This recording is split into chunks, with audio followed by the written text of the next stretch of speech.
مقام مصطفیٰ میں اس آیت مقدسہ کا ترجمہ، اس کے مرادی معنی آپ سنیں اور اس کے بعد ہم انشاءاللہ اپنی گفتگو کا جو محور بنائیں گے قرآن مجید فرقان حمید احادیث مقدسہ سے پھر اس پر دلائل انشاءاللہ تبارک و تعالی۔ ارشاد باری تعالیٰ وما ینطق عن الہویٰ، ہمارا حبیب جب گفتگو کرتا ہے، جب بولتا ہے، جب ارشاد فرماتا ہے، اپنی ہوا، اپنی خواہش، اپنی مرضی سے نہیں بولتا۔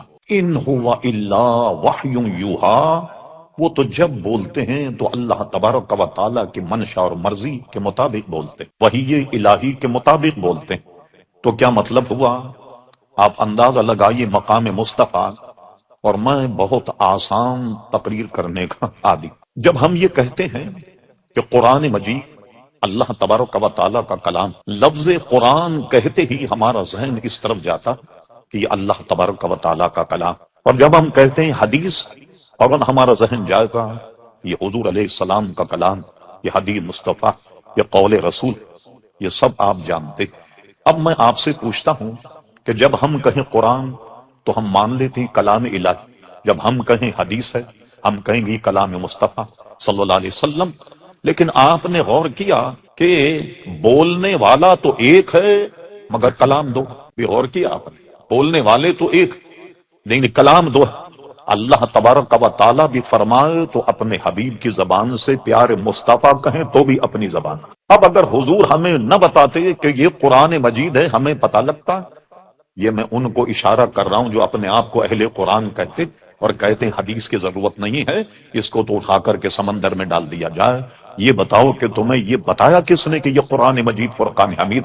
اگر حضور نہ بتاتے کہ یہ قرآن مجید فرقان حمید ہے، کیا ہمیں پتہ لگتا؟ ہمیں پتہ چلتا کہ کلام مجید ہے، قرآن مجید ہے؟ ہمیں پتہ تو نہیں لگتا کہ قرآن مجید فرقان حمید کے بتانے والے بھی پیارے مصطفیٰ، اور خود کلام کریں اپنی زبان سے، وہ احادیث مقدسہ۔ ایک بات اور ذہن میں رکھیے کہ ہے تو بولنے والے ایک، کلام دو ہیں۔ قول رسول کی اہمیت کیا ہے اور قول رسول عزیزان گرامی کیا؟ کچھ تو آپ نے ترجمے کے ضمن میں یہ سن لیا کہ زبان ایک ہے پیارے مصطفیٰ کی، بولنے والے دو ہیں۔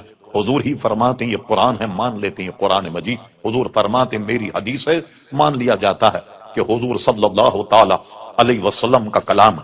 ایک دوسری طرف آپ کی توجہ مبذول کراتا ہوں، آدمی کی خوبی یہ ہے کہ آپ کہیں صاحب یہ بہت بولتا ہے، بڑے دلائل، بڑے براہین سے بولتا، یہ صفت اس کی بڑی مشہور ہے۔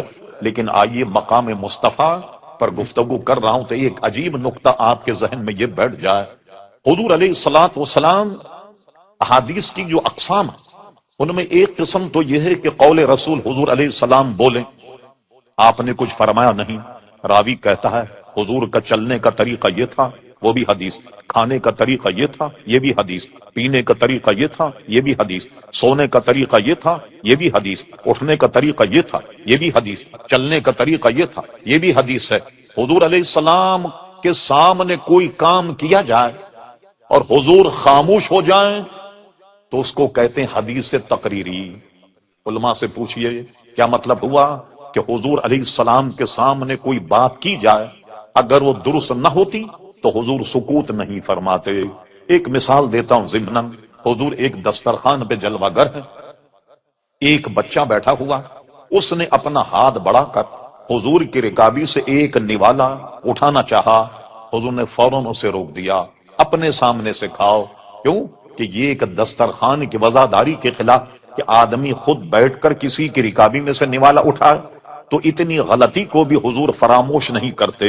حضور کے سامنے کوئی غلط بات ہو فوراً حضور علیہ السلام اس کو ٹوک دے، اور نہ ٹوکے وہ حدیث تقریری بن جائے۔ دیجئے نتیجہ یہ نکلا کہ میرے آقا چلیں تو حدیث، پھریں تو حدیث، اللہ اکبر بیٹھیں تو حدیث، کھانا کھائیں تو حدیث، پیئیں تو حدیث، ارے بولیں تو حدیث، چپ رہیں تو حدیث، بولیں تو بھی حدیث اور خاموش ہو جائیں تو بھی حدیث۔ یہ ہے مقام مصطفیٰ صلی اللہ تعالی علیہ وسلم۔ اب آئیے قول رسول کی اہمیت۔ قرآن مجید کی 2 آیت آپ سن چکے، میں سورہ یوسف کی چند آیتوں کا ترجمہ آپ کے سامنے رکھتا۔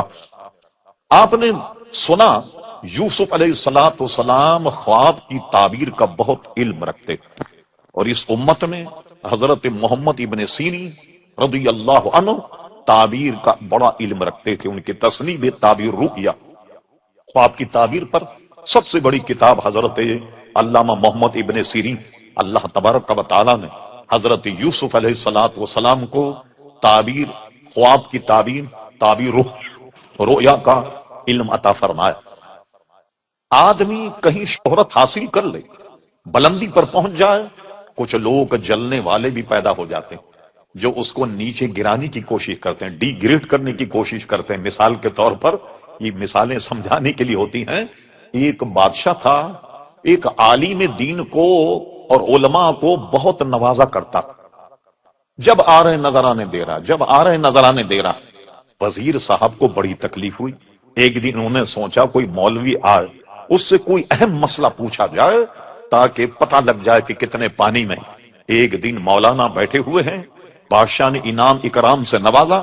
وزیر اعظم نے کہا مولانا ایک مسئلہ ذرا بتائیے. کہ کیا مسئلہ؟ کہنے لگے یہ بادشاہ سلامت کی ہتھیلی میں بال کیوں نہیں؟ سمجھ گئے مولانا، تاڑ گئے. کہنے لگے بھائی بادشاہ سلامت کی ہتھیلی میں اس لیے بال نہیں ہیں کہ یہ بہت مخیر، دیتے دیتے دیتے دیتے ان کی ہتھیلی کے بال گھس گئے. اچھا مولانا آپ کی ہتھیلی میں بال کیوں نہیں؟ کہنے لگے میاں بڑے سیدھے آدمی ہوں، تم ان کے دیتے دیتے گھس گئے، میرے لیتے لیتے گھس گئے. اچھا اس نے فوراً پیترا بدلا. کہنے لگے اچھا مولانا یہ بتائیے کہ بادشاہ کے تو دیتے دیتے گھس گئے، عالم کے لیتے لیتے گھس گئے، تو میرے ہتھیلی پہ بال کیوں نہیں؟ کہنے لگے کمال ہے، تم بھی بڑے سیدھے آدمی ہو، بادشاہ کے تو دیتے دیتے گھس گئے، میرے لیتے لیتے گھس گئے، تمہیں کچھ نہیں ملتا تو ہاتھ ملتے ملتے گھس گئے. تو یہ عموماً لوگ جو ہیں وہ ایسے ہر دربار میں ہوا کرتے ہیں کہ جو تنقید کا نشانہ. عزیزان گرامی اب کیا ہوا؟ یوسف علیہ السلام نے بلندی حاصل کر لی تعبیر رؤیا میں. دو حاسدین آئے، انہوں نے کیا ڈرامہ کیا؟ یہ پورا قرآن مجید سورہ فاتحہ موجود ہے، علماء کرام یہاں موجود ہیں. کہنے لگے ہم نے سنا ہے کہ آپ خواب کی تعبیر کا علم رکھتے، میرا عنوان آپ کے ذہن میں رہے، میں چاہے ہنسی کی بات کروں مگر اپنے عنوان پر بالکل قائم رہوں گا، بالکل، تاکہ یہ بات آپ کے ذہن میں راسخ ہو جائے. آج کہنے لگے ہم نے سنا ہے کہ آپ خواب کی تعبیر کا علم رکھتے ہیں. کہا اللہ تعالیٰ نے مجھے دیا. کہنے ہم نے دونوں نے ایک ایک خواب دیکھا. کہا بتاؤ کیا خواب دیکھا؟ کس نے اپنا خواب بتایا؟ آپ کا ٹائم بچانے کے لیے مجھے اور بھی گفتگو کرنی، اپنا خواب بتایا. دوسرے نے کہا تم نے کیا خواب دیکھا؟ انہیں اپنا خواب بتایا. آپ نے ایک کو فرمایا کہ تو کسی دربار میں ساقی لگے گا، اور دوسرے سے کہا تجھے پھانسی ہو جائے گی، تجھے سزائے موت ہو جائے. اب جب دونوں نے تعبیر سن لی، خوب ہلنے لگے، ہو جمالو کرنے لگا. پتہ لگ گیا آج کیا آپ خواب کی تعبیر کا کتنا علم رکھتے ہیں. کہا ہم نے تو سرے سے کوئی خواب دیکھا ہی نہیں اور آپ نے تعبیر بتا دی. تو بتا جا کہ آپ تعبیر جب بتائی تو معلوم ہوگا آپ خواب کی تعبیر کا علم نہیں رکھتے. خوب ہنس ٹھٹا. اللہ کے نبی سے ٹھٹا اور مذاق بے ادبی سے اللہ تعالیٰ بچا. الحمدللہ اہل سنت جماعت اس سے بچے ہوئے. اب دیکھیے اللہ کے نبی کو جلال آ گیا، سنے قول رسول کی اہمیت. فرما اچھا تو تم نے خواب نہیں دیکھا؟ تم نے بھی خواب نہیں دیکھا. تم سے میں نے کیا کہا کہ تم شاہی کسی دربار میں ساقی لگو؟ تم سے کیا کہا کہ تمہیں سزائے موت دی جائے گی؟ فرما تم نے اگرچہ خواب نہیں دیکھا مگر سنو، ہوگا وہ جو یوسف کی زبان سے نکلا، وہی ہوگا جو میری زبان سے نکلا. مذاق کرنے آئے، ٹھٹا کرنے کے لیے آئے. یہی ہوا کہ ایک کو ساقی لگا، دوسرے کو پھانسی لگی. اللہ اکبر. تو آپ نے دیکھا جو اللہ کے نبی کے دہن سے نکل جائے وہ عزیزان گرامی پتھر کی لکیر. اعلی حضرت امام اہل سنت مولانا شاہ احمد رضا خان فاضل بریلوی فرماتے حکم نافذ ہے تیرا، ہاں تیرا سیف تیری دم میں، جو چاہے کری دور ہے شاہ تیرا. کہ جو دہن سے نکل جائے وہ پتھر کی عزیزان گرامی لکیر. اب آئیے قرآن کے بعد اب آئیے حدیث شریف. علماء موجود، ابو داؤد شریف کتاب العلم اس میں حدیث موجود ہے. مشکات کے بھی غالباً کتاب العلم میں ہے. حضرت عبداللہ ابن عمرو ابن عاص، یہ عبداللہ ابن عمر نہیں، یہ عبداللہ ابن عمرو ابن عاص رضی اللہ تعالیٰ عنہ یہ کہتے ہیں کہ میں حضور کی خدمت میں ہوتا، جو کلمہ حدیث کا نکلتا میں اسے لکھ لیا کرتا. کیا مطلب ہوا کہ لکھنے کا رواج یہ بہت پرانا ہے. لوگ کہتے ہیں کہ 200 بار 300 400 سال کے بعد لکھی گئی. ارے پورا فن پڑھیے آپ. اس زمانے میں روایتیں کیسے ہوتی کہ جیسے ہم اپنے بچوں کو قرآن یاد کراتے علماء محدثین اس طریقے سے حدیثیں یاد کیا کرتے. امام بخاری کو کئی لاکھ حدیثیں یاد کی، اور امام بخاری ایک مرتبہ سمرقند یا تاشقند پہنچے، وہاں کے علماء نے انہیں گھیر لیا. کہا امام بخاری ہماری خواہش یہ ہے کہ ہمیں ایک ایک اپنے شیخ کی ایک ایک حدیث سناؤ. اب مجھ سے پوچھیں مولانا آپ کے کتنے استاد ہیں؟ میں 8-10 کے نام لے لوں. مولانا پوچھیں بھائی 10-15 استاد کے نام لے. لوگوں کے ذہن میں تھا کہ 10-15 حدیثیں بیان کریں. امام بخاری سنبھل کر کے بیٹھے اور علماء کا جناب اجتماع، اور امام بخاری نے ایک شیخ کی ایک حدیث بیان کی تو علماء کہتے ہیں 1000 حدیثیں بیان کی. 1000 حدیثیں بیان کی کہ گویا 1000 علماء کے خدمت میں آپ رہے، اور آپ نے 1000 حدیث سے ایک ایک حدیث بیان کی اپنے ایک استاد. تو آپ نے دیکھا اس کی مشقت میں لوگ جاتے اور جناب حدیثوں کو یاد کرتے زبانی اور پھر لکھا کرتے. اور ہم نے یہ بھی پڑھا امام بخاری کے احوال کہ جناب امام بخاری رحمت اللہ تعالی علیہ جب ڈکٹیٹ کرواتے، املا کرواتے تو 70 ہزار آدمی ان کے مجمع میں ہوتا. اس قدر لوگ ان سے استفادہ عزیزان گرامی کیا کرتے تھے. تو یہ سارا علم اس کے بعد کیا ہوا؟ زبانی لوگ یاد کرنے لگے. غرض یہ کہ علماء نے بے شمار گھوم کر جا کر احادیث مقدسہ کتنی کہاں کہاں تک گئے. مشکاۃ شریف کتاب العلم دوسری فصل سب سے پہلی حدیث. کثیر بن قیس رضی اللہ عنہ روایت کرتے میں دمشق میں ابو دردہ رضی اللہ عنہ یہ مدینہ شریف سے دمشق آ گئے اور دمشق کی جامع مسجد میں درس حدیث دیا کرتے. فرماتے ہیں کہ میں بیٹھا تھا، ایک شخص آیا مسافر کھڑا ہو گیا حضرت ابو دردہ کے سامنے. وقت مناسب کہنے لگا یا ابا دردہ میں تمہارے پاس جانتے ہو کائے کے لیے آیا؟ اس کے سیاق و سباق سے پتہ لگتا میں کوئی تاجر نہیں، کوئی سامان لے کر آیا ہوں، یہاں بیچنا چاہتا ہوں یا یہاں سے کچھ خرید کے لے جاؤں اور مدینہ شریف میں جا کر اس کا سودا کروں گا، کچھ کماؤں. صرف مجھے ایک چیز یہاں لائی ہے. اور کہاں سے آؤں جانتے ہو؟ میں مدینہ الرسول سے تمہارے پاس آیا. کہاں مدینہ شریف، کہاں دمشق. نہ ریل گاڑی، نہ جہاز، نہ گاڑیاں، کوئی سواری نہیں. خچر، گدھا، اونٹ، گھوڑا، اس کے سوا کون سی سواری؟ کس سواری پر کتنی دور سے پہنچ؟ اور کہا میں مدینہ الرسول سے تمہارے پاس آیا اور سنو کائے کے لیے آیا. مجھے وہاں کسی نے یہ بتایا تھا کہ تمہارے پاس ایک حدیث رسول ایسی ہے جو سوائے تمہارے کوئی بیان نہیں کرتا. میں وہ حدیث سننے کے لیے تمہارے پاس آیا. لوگوں نے اتنی مشقت شاخہ اٹھائیں اور ہم ایک قلم سے چوکڑی لگا دیں کہ حدیث شریف کچھ نہیں ہے. یہ عزیزان گرامی ہے کیا؟ ایک وبا. یہ دنیا کی تباہی. یہ ہو کیوں رہا؟ یہ اس لیے ہو رہا جو اس کا سبجیکٹ نہ ہو اس پر وہ گفتگو کرے. ڈاکٹر کا کام کیا قرآن مجید کا ترجمہ کرنا؟ کیا پروفیسر صاحب کا کام قرآن کی تفسیر بیان کرنا؟ یہ کہ عجائب چھچورا پن ہمارے یہاں ہو گیا. اور ہوشیار رہیے کہ جناب دن میں ناچ رہے ہیں، رات میں قرآن کی تفسیر بیان کریں. لوگ کہتے ہیں واہ واہ واہ، دیکھا آپ نے پبلک بھی کیسی داد دے رہی کہ دن میں ناچ رہا اور قرآن مجید کی تفسیر بیان کرا. رات میں دن میں گانے گا رہا اور رات میں قرآن مجید کی تفسیر بیان کر رہا. ایک صاحب تھے، ہمارا مزاج دیکھی، وہ کمپیوٹر سے آیت نکال کر پڑھ کر تلاوت کر کے تفسیر بیان. کیمرہ لگ جاتا کمپیوٹر پہ، قرآنی آیت وہ ترجمہ کرتے. لوگ کیا کہتے؟ صاحب کمپیوٹر پر دیکھ کے آیت پڑھ. اور ہمارے جیسا مولوی 20 آیت پڑھ دے بغیر کمپیوٹر کے، اپنے ذہن اور اپنے دل اور دماغ پر بھروسے پہ، وہ کمال نہیں. کمپیوٹر پہ دیکھ کے آیت پڑھتا. وہ دیکھا آپ نے کتنا جناب وہ مشہور اور معروف ہے. یہ ہمارا مزاج عزیزان گرام ہو کر رہ گیا. صحابہ نے، تابعین نے، تبع تابعین نے، علماء مجتہدین نے احادیث کے اخذ کرنے میں جو جو صعوبتیں اٹھائی ہیں، اللہ اکبر، اس کا آپ اندازہ نہیں لگا سکتے عزیزان کرام. اور اس میں اتنا محتاط ہے کہ اس کی وجہ سے اسماء الرجال کہہ کے علم وضع ہوا کہ جو حدیث کے 5 اگر راوی ہیں، ایک ایک کی جان پڑتال کیجئے. یہ 5 کون؟ یہ بکر ہے، کہاں کا رہنے والا؟ اس کے باپ کون؟ والدین کیا؟ بیک گراؤنڈ کیا؟ کسی سے قرضہ لے کر بھاگ تو نہیں گیا؟ کہیں جھوٹ تو نہیں بولا؟ کسی پر ظلم تو نہیں کیا؟ کبھی کوئی شرعی تعدیب تو اس پر نہیں لگی؟ ایک ایک آدمی کی جان پڑتال کی جاتی. امام بخاری کی تاریخ دیکھ، فرماتے ہیں میں نے اپنی تاریخ میں جو ہزاروں کے نام لکھے، ایک ایک آدمی کے حال سے میں واقف ہوں. میں نے تو زخامت سے بچنے کے لیے بڑے کم احوال لکھے.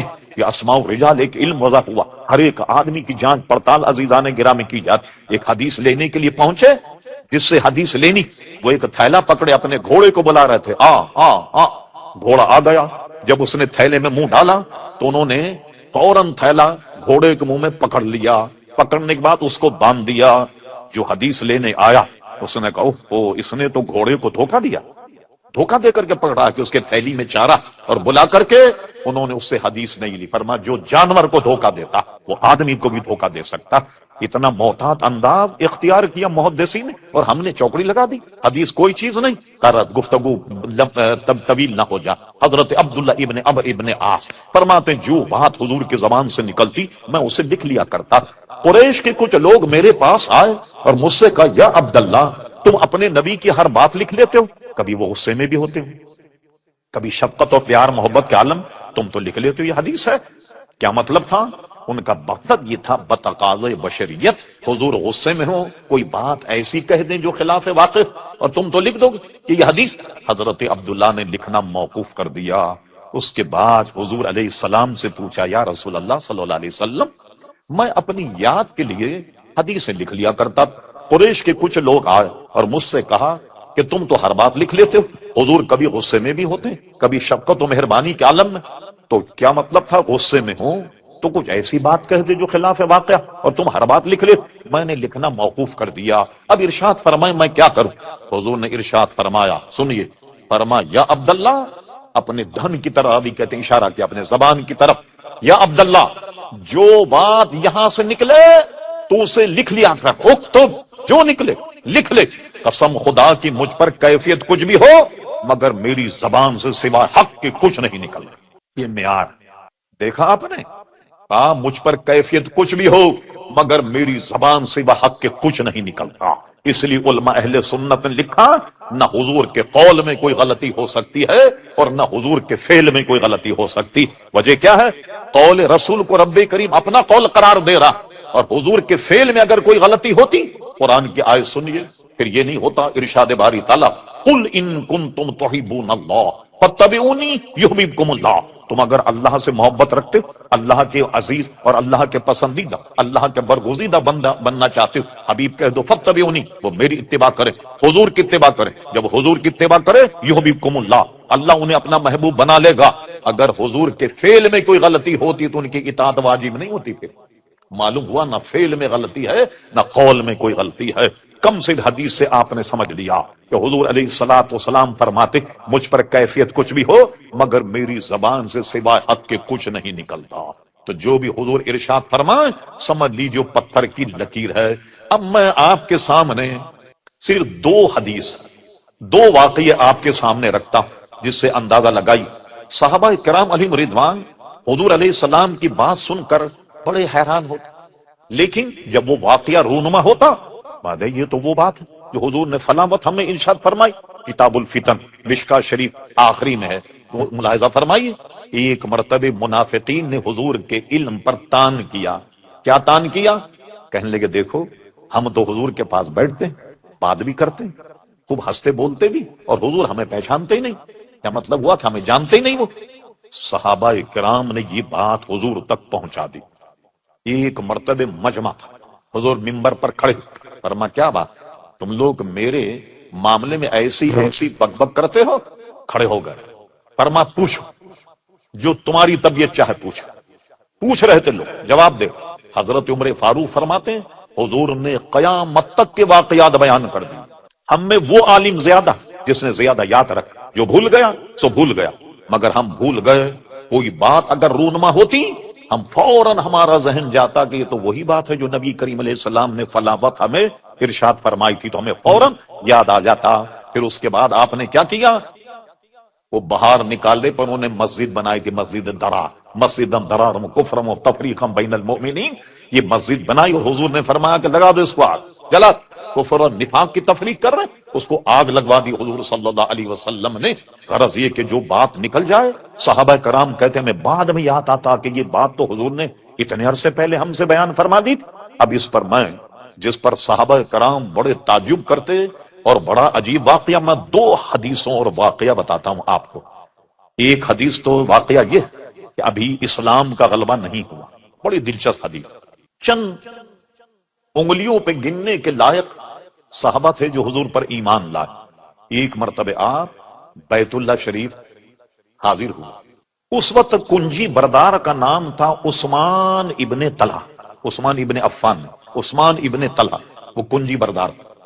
ظاہر ہے چند آدمیوں نے ابھی اسلام قبول کیا تھا، اس سے فرمایا بیت اللہ شریف کی کنجی دو، اس نے منع کر دیا، لیکن منع کرنے کا انداز کچھ غیر مہذب تھا کہ میں نہیں دیتا آپ کو کنجی۔ فرمایا اچھا، فرمایا سنو، ایک وقت آئے گا کہ میرا رب مجھے یہ کنجی عطا فرمائے گا اور میں جسے چاہوں گا عطا فرما دوں۔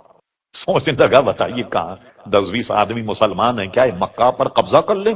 اتنا بڑا وہ ہوگا کہ ان کی بادشاہت ہو جائے اور یہ مجھ سے مسجد بیت اللہ شریف کی کنجی لے لے؟ وہم و گمان میں یہ بات نہیں، حاشی خیال میں یہ بات نہیں۔ اب اس کے بعد کیا ہوا؟ آئی گئی بات ختم ہو گئی۔ حضور علیہ السلام مکہ شریف میں رہے، پھر اس کے بعد ہجرت کر کے مدینہ شریف گئے، ایک عرصہ ہوا، پھر اس عرصے کے بعد حضور علیہ السلام فتح مکہ کے موقع پر آپ بیت اللہ شریف تشریف لائے اور پھر مکہ فتح ہو گیا۔ ساری تفصیل آپ نے 12 سنی ہوگی۔ اور فتح مکہ فتح ہونے کے بعد کیا ہوا؟ سب کو جمع کیا، سوچ رہے تھے سب کو سزائے موت ملے گی، یہ سنیے اسلام فتح و نصرت حاصل کرنے کے بعد جانتے ہو میں تمہیں کیا سزا دوں گا؟ آج سب کے کان کھڑے ہو گئے۔ فرمایا میں تمہیں وہ سزا دوں گا جو یوسف علیہ السلام نے اپنے بھائیوں کے ساتھ کیا۔ کیا کیا تھا؟ فرمایا جتنے میرے دشمن تھے سب کو مار، عام معاف، مگر جو خدا کے دشمن ہیں، جو بک بک کرنے والے، توہین رسالت والے، وہ چند آدمی تھے جن کے متعلق فرمایا یہ اگر کعبے کی غلاف میں لپٹ بھی جائیں ان کو کھول کر کے ان کی گردنیں مارنا۔ بعد ایسے باغی کہ جن کے لیے یہ کہا، ورنہ عام معافی کا اعلان کر دیا۔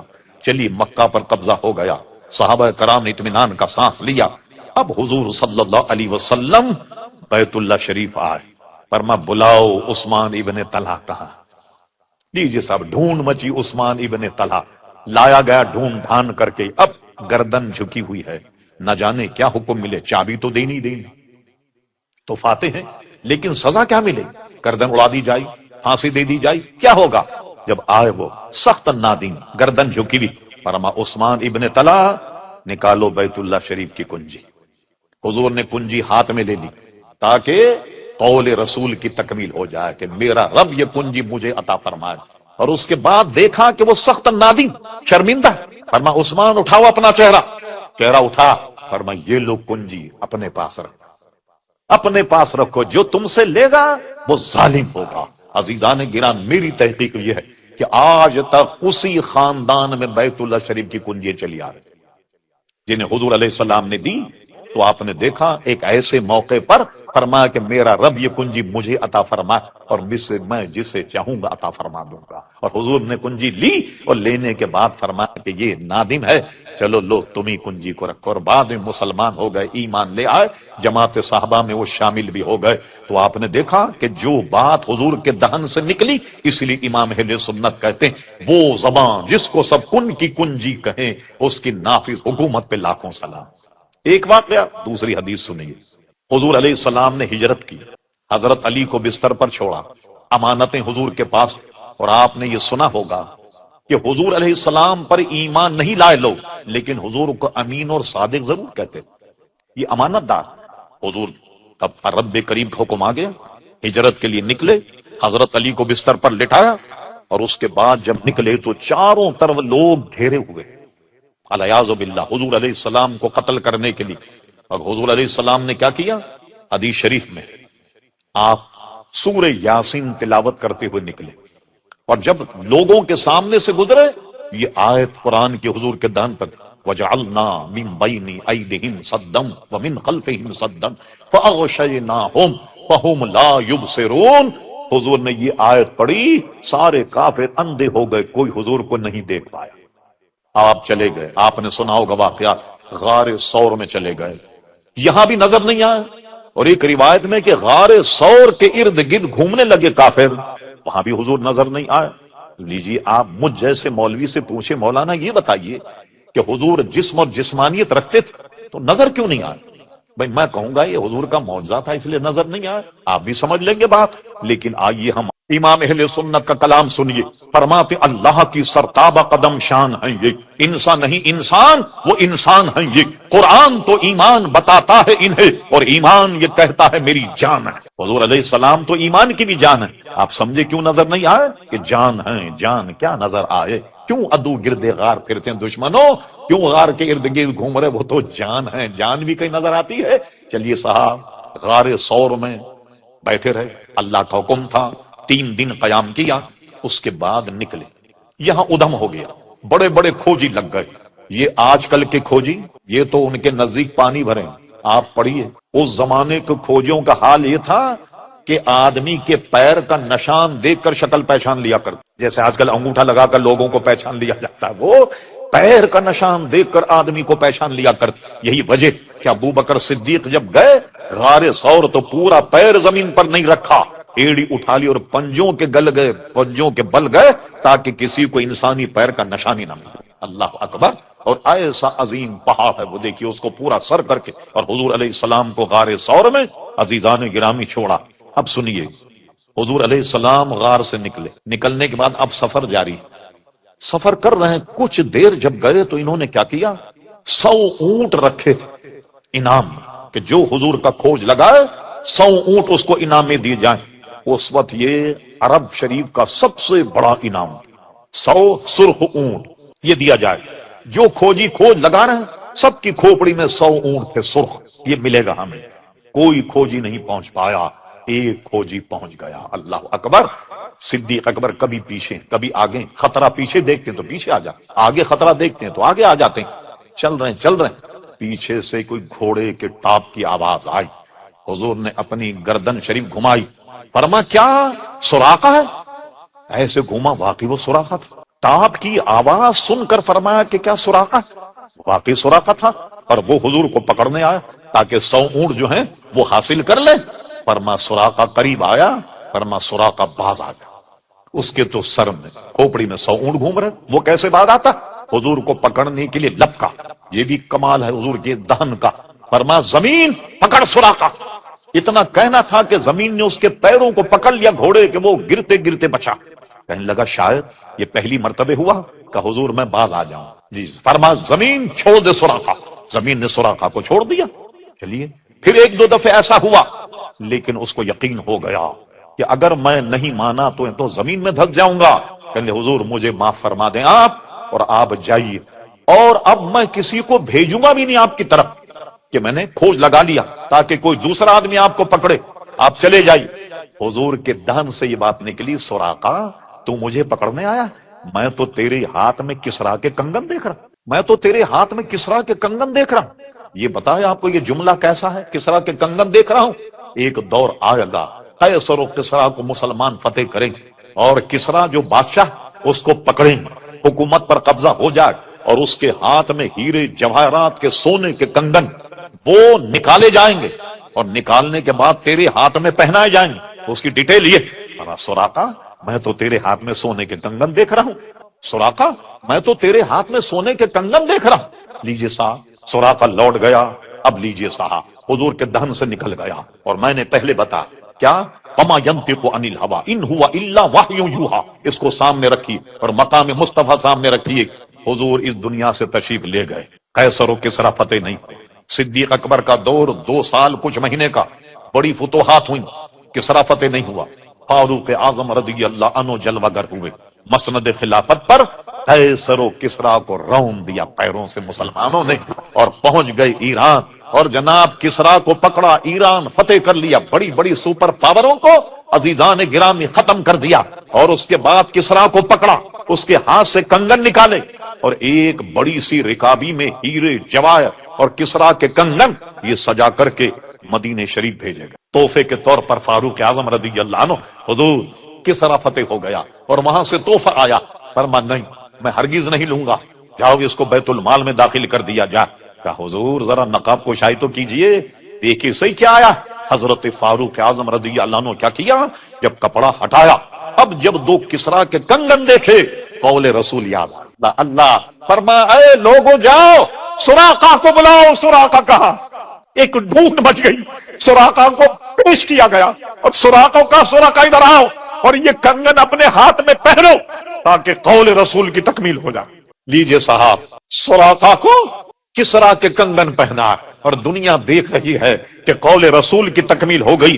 کئی برس پہلے حضور نے ارشاد فرمایا کہ سراقہ تو مجھے گرفتار کرنے آیا، میں تو تیرے ہاتھوں میں کسرا کے کنگن دیکھ رہا ہوں۔ آج کسرا کے کنگن سراقہ کے ہاتھ میں اور جماعت صحابہ کرام دنگ اور حیران، یہاں ایسا وقت بھی ہم نے دیکھا کہ ان کے ہاتھوں میں کنگن پہنائے گئے۔ اب میں یہاں کچھ اپنی طرف سے اس پر کچھ اس کی شرح کرتا ہوں جو میری دماغ، جو میں نے سمجھا۔ یہ بتائیے یہ کنگن کیا تھے؟ ہیرے جواہرات، اور یہ کنگن تھے سونے کے۔ پوری جماعت صحابہ کے سامنے حضرت عمر فاروق نے کنگن پہنا، فرمایا اس کو پہنو تاکہ قول رسول تکمیل ہو جائے۔ ارے ایک صحابی تو کھڑے ہو کر کے کہتا، یا امیر المومنین، آپ کو حضور کا قول یاد نہیں آیا کہ حضور نے ایک مرتبہ ایک ہاتھ میں سونا لیا اور ایک ہاتھ میں ریشم لیا اور فرمایا لوگوں آگاہ ہو جاؤ کہ میری امت کے مردوں پر یہ سونا بھی حرام ہے اور یہ ریشم بھی حرام۔ آپ کو اتنا بھی مسئلہ معلوم نہیں؟ کچھ تو کہتے، ایک تو کوئی نہ کوئی کہتا یا نہیں۔ حضور علیہ السلام نے مردوں پر سونے کو حرام کر دیا اور ریشم کو بھی حرام کیا۔ ریشم وہ ہے جو اصلی ریشم جو کیڑے سے پیدا ہوتا۔ یہ ریشم کس طرح پیدا ہوتا؟ شہتوت کے درخت پر ایک کیڑا ہوتا، لوگ اس کو پالتے ہیں، شہتوت کے پتے کھان کر جیسے مکڑی جالا بناتی ہے اس طریقے سے وہ پنڈا بناتا اور پورا بنانے کے بعد اندر بیٹھ جاتا، اس کو چپ چاپ سے نکال کر پھر درخت پر رکھ دیا جاتا اور وہ دھاگے کی لچھی لے لی جاتی، وہ ریشم ہے جس سے ریشمی کپڑا بنتا۔ اور حضور نے فرمایا سونے کا سب۔ ایک صحابی اٹھ کر کے کہتا، یا امیر المومنین، آپ کو حضور کی حدیث یاد نہیں رہی کہ حضور نے فرمایا کہ میری امت پر سونا اور ریشم حرام، اور آپ نے سونا جو ہے وہ سراقہ کو پہنا دیا؟ کیوں نہیں بولا کوئی؟ سنیے وجہ کیا ہے۔ وجہ اس کی یہ ہے کہ یہ مسئلہ سب جانتے تھے کہ اللہ کے کارخانے کے میرے آقا ایسے مالک ہیں، ارے جس کو چاہے حرام کر دیں، جس کو چاہے حلال کر دیں۔ وہ حضور علیہ الصلوۃ والسلام کی زبان، آپ کا دہن، یہ لوگ کہتے ہیں حضور بڑے قانون داں تھے۔ میں کہوں گا قانون داں نہیں، واقعی بہت اچھے قانون دان تھے، مگر قانون ساز ہیں۔ جو دہن سے نکل جائے جملہ رب کریم کا وہی قانون ہے، جو دہن سے جملہ نکل جائے سمجھ لو مرضی مولا وہی، سمجھ لو کہ منشا الہی جو ہے وہی ہے۔ سب جانتے تھے کہ حضور علیہ السلام نے سب کو تو حرام کہا، مگر ان کے لیے جو کہا ہے کہ کسرا کے کنگن پہنو گے، اس حرام سے ان کا استثناء کر دیا۔ دیکھا آپ نے، اسی کو اعلیٰ حضرت امام اہل سنت کہتے ہیں، میں تو مالک ہی کہوں گا کہ ہو مالک کے حبیب، یعنی محبوب و محب میں نہیں میرا پھیرا۔ آپ نے انداز لگایا مقام مصطفیٰ۔ چلیے ایک تو یہ مسئلہ تھا سونے کا۔ اب میں آپ سے پوچھتا ہوں، یہ بتائیے کہ جب حضور نے فرمایا سراقہ تیرے ہاتھ میں سونے کے کنگن پہنائے جائیں گے، مجھے جواب دیجیے اگر ایران فتح نہ ہوتا کنگن کہاں سے آتا؟ قول رسول کا کیا بنتا؟ ایک بات۔ دوسری بات آپ یہ سمجھیے، اگر سراقہ کا انتقال ہو جاتا کس کے کنگن پہنائے جاتے؟ ذرا غور کیجیے، کس کے کنگن پہنائے جاتے؟ اللہ اللہ، معلوم ہوا کہ حضور نے یہ بھی ضمانت دے دی کہ کسرا فتح ہوگا، اور سراقہ کو کہا تیری موت نہیں آئے گی جب تک کہ تجھے کنگن نہ پہنا دیے جائیں۔ ایسا نہ ہو کہ تیرا انتقال ہو جائے تو لوگ کہیں گے حضور تو کہہ گئے تھے کہ تیرے ہاتھ میں سونے کے کنگن اور تیرا انتقال ہو گیا، کسے کنگن پہنائے جائیں؟ قول رسول کی تکذیب ہو جاتی، مگر اللہ اللہ، رب کریم اپنے محبوب کی ہر بات کی لاج رکھتا ہے۔ جب تک کسرا کا فتح نہیں ہوا حضرت سراقہ اس وقت تک زندہ تھے تاکہ وہ زندہ رہیں اور ان کو زندگی کی ضمانت دی کہ جب تک کسرا کے کنگن نہیں پہنائے جائیں گے تیرا انتقال نہیں ہوگا۔ اور دوسرا یہ کہ کسرا فتح ہوگا، فتح نہ ہوتا تو پھر کیا ہوتا؟ یہ ہے وہ قول رسول کے جناب حکم نافذ ہے تیرا، خامہ تیرا سہ تیری دم میں جو چاہے کرے دور شاہ۔ اس قسم کی میں کئی حدیثیں بیان کر دوں آپ کے سامنے، ایک حدیث بیان کرے۔ اب ہم آتے ہیں ذرا دیگر بزرگان دین کے واقعات۔ حج کا حکم آیا، لیکن میں بڑا اختصار کر رہا ہوں۔ حج کا حکم آتے فرمایا تم پر حج فرض کر دیا گیا۔ کسی نے یہ سوال کر لیا، لوگ عموماً فالتو سوال نہیں کیا کرتے حضور سے، نہ جانے دان سے کیا نکل جائے۔ کہا حضور کیا ہر سال کرنا پڑے گا؟ آپ نے سکوت فرمایا، تھوڑی دیر کے بعد فرمایا سنو، جب تم نے مجھ سے سوال کیا ہر سال، اگر میں ہاں کہہ دیتا ہر سال تمہیں حج کرنا پڑ جاتا، اگر میرے دہن سے نکل جاتا کہ ہاں ہر سال تمہیں حج کرنا پڑتا، اب سنو زندگی میں ایک مرتبہ حج فرض ہے، ایک مرتبہ حج کرنا ہوگا۔ اور اللہ اکبر، تو آپ نے دیکھا قول رسول صلی اللہ علیہ وسلم کی اہمیت۔ اب آئیے ذرا سا یہ آپ نے سمجھو، اب آئیے صحیح ستہ میں حدیث فرما بعض خاصان خدا ایسے ان کے کپڑے وغیرہ بہت میلے کچیلے ہوتے ہیں، تم اپنے قریب نہیں ان کو پھٹکنے دو، مگر اللہ تعالیٰ کے یہاں ان کا مقام یہ ہے کہ کسی بات پر قسم کھا بیٹھیں، قسم خدا کی ایسا ہوگا، اللہ تعالیٰ ان کے قول کو پورا کرتا ہے۔ کسی مسئلے میں قسم کھا لیں کہ قسم خدا کی ایسا ہوگا، اللہ تعالیٰ ان کے قول کی لاج رکھتا اور ان کی قسموں کی لاج رکھ کے واقعے کو ویسا بنا دیتا کہ جیسا کہ اس نے قسم کھائی۔ یہ حضور کے صدقے میں عزیزان گرامی، اولیاء کرام علیہم رضوان کا بھی عزیزان گرامی یہ مقام۔ اب آئیے دو ایک واقعے میں اور بتاتا ہوں۔ شیخ محقق شاہ عبدالحق محدث دہلوی، جو بزرگوں کے دہن سے بات نکل جائے، غور کیجیے، مضمون یہ ہمارا۔ شیخ محقق شاہ عبدالحق محدث دہلوی رحمۃ اللہ تعالی اپنی کتاب اخبار الاخیار میں لکھا، آپ میں کوئی گجرات کے صاحب ہوں گے، احمد آباد میں مزار شاہ عالم رحمۃ اللہ تعالی علیہ، بہت مشہور مزار۔ ان کی شہرت کی وجہ کیا ہے کہ وہ عالم دین تھے، اپنے علماء کو سبق پڑھاتے، دور حدیث۔ ایک مرتبہ بیمار ہو گئے، طلبہ کا 8-10 دن کا نقصان ہو گیا، سبق نہیں پڑھاتا اپنے تئیں۔ 8-10 دن کے بعد وہ ایک تخت پر بیٹھتے، اس تخت پر بیٹھے اور کفے افسوس کہ بہت برا ہوا، 8-10 دن میں بیمار رہا اور تمہیں سبق نہیں پڑھا سکا اور ناغہ ہو گیا سبق کا۔ انہوں نے کہا نہیں صاحب، آپ تو روز ہمیں سبق پڑھاتے رہے، روز سبق پڑھاتے رہے، میں تو بیمار تھا، یہ معمہ بن گیا۔ سرکار ابد قرار پیارے مصطفیٰ ان کے خواب میں آئے، کہا شاہ عالم تیرے طلباء کا نقصان ہو رہا تھا، اس لیے 8-10 دن ہم نے سبق پڑھایا، ہم نے سبق پڑھایا۔ تو جس تخت پر وہ سبق پڑھایا گیا، بعد والوں نے اس تخت کو اٹھا لیا، اب اس کے بعد کوئی نہیں بیٹھ، اٹھانے کے بعد ایک درخت میں لٹکا دیا، جو آج بھی درخت میں لٹکا ہوا، اور مشہور یہ ہے گجرات میں، پورے ہندوستان میں، اس تخت کے نیچے کوئی آدمی اگر جائے تو پیارے مصطفیٰ کی جلوہ گری کی برکت سے اس کی دعا قبول ہو جائے۔ لیجئے صاحب، شیخ محقق لکھتے ہیں، شاہ عالم رحمت اللہ جا رہے ہیں، یہ بات زبان پہ رہے، آپ کے ذہن میں رہے کہ قول رسول اور بزرگوں کے قول کا حضور کے صدقے میں کیا عمل۔ ایک جگہ جا رہے تھے تو اس کو لکھا کس نے؟ امام المحدثین امام الائمہ شاہ عبدالحق محدث دہلوی، یہ 200-400 برس پہلے کے نہیں، ان کے وصال کی تاریخ 1052 ہجری۔ اب اندازہ لگائیے، 300 سال سے زیادہ عرصہ ہو گیا، اتنے پرانے محدث سارے ہندوستان میں سند حدیث کے لانے والے شیخ محقق شاہ عبدالحق محدث دہلوی رحمۃ اللہ علیہ، یہ جا رہے تھے، توجہ، ایک چیز سے ٹھوکر لگی، ایسے ٹھوکر لگی، جب ٹھوکر لگی تو فرمایا یہ کیا ہے؟ لکڑی ہے، لوہا ہے، پتھر ہے، یہ ان کے دہن سے نکلا۔ شیخ محقق کہتے ان کی زبان سے نکالنا تھا کہ جس سے ان کو ٹھوکر لگی، ادھر سے دیکھو تو لکڑی نظر آتا، ادھر سے دیکھو تو پتھر نظر آتا، ادھر سے دیکھو تو لوہا نظر آتا۔ دیجئے صاحب، تینوں خوبیاں اس میں پیدا ہو گئی۔ اللہ کے ولی کی دہن سے یہ نکلا کہ کیا ہے؟ لوہا ہے، لکڑی ہے، پتھر ہے، تو تینوں خوبیاں اس میں پیدا ہوں۔ کسی اینگل سے دیکھیے تو لکڑی نظر آتا، کسی اینگل سے دیکھیے تو آپ کو پتھر نظر آتا، کہیں سے دیکھیں تو لوہا نظر آتا۔ یہ اللہ کے بندے کے دہن سے جو بات نکل جائے، وہ عزیزان گرامی آپ نے غور کیا، جب ان کے غلاموں کا یہ حال ہے تو پیارے مصطفیٰ کا کیا حال ہو۔ آئیے، بمبئی میں ایک مزار، پتہ نہیں ہمارے ہندوستانی بھائی وہاں گئے یا نہیں، ان کا نام ہے حضرت عبداللہ رحمت اللہ تعالی علیہ، ان کا مزار بمبئی میں ہے۔ الحمدللہ بمبئی میں نے ان کے مزار پر حاضری دی۔ وہ بزرگ ہیں کہ بریلی شریف سے اعلیٰ حضرت ان سے ملنے کے لیے آئے تو میزبانی کے طور پر انہوں نے کہا مولانا بڑی دور سے آئیں گے، کیا پیئیں گے؟ کافی پیئیں گے، سوڈا پیئیں گے، چائے پیئیں گے؟ اعلیٰ حضرت نے کہا حضور یہ تینوں باتیں آپ کے دہن سے نکلی تو تینوں ہی پلا دیں، جب آپ کے منہ سے نکلی ہے تو تینوں پلا دیں۔